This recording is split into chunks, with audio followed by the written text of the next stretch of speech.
తులారాశి. తులారాశి వారికి ఈ వారం రోజుల కాలము పరిశీలిస్తే మీరు ఇంకా కృషి చెయ్యాలి, ఇంకా దైవారాధన ఎక్కువగా చెయ్యాలి అని చెప్పి నేను తెలియజేస్తాను. గ్రహస్థితుల అననుకూలత చాలా కనిపిస్తుంది. షష్ఠ స్థానంలో రాహు గారు ఒక్కరే యోగిస్తున్నారు. మరి దానివల్ల శత్రువులు కొంచెం తగ్గడం గాని, రుణ విముక్తి కలగడం గాని, అనుకోని విధంగా పనుల యొక్క విజయం లభించడం గాని జరుగుతుంది.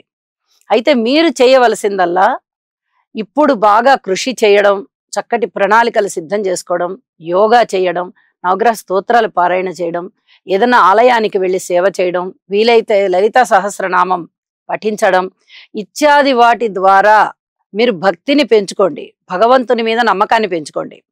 మీకు అనేక విధాల మనశ్శాంతి పెరుగుతుంది. ఇప్పుడు మనశ్శాంతి కావాల్సినటువంటి కాలం. కుటుంబ పరంగా బాగుంది, అందులో ఎటువంటి సందేహము లేదు.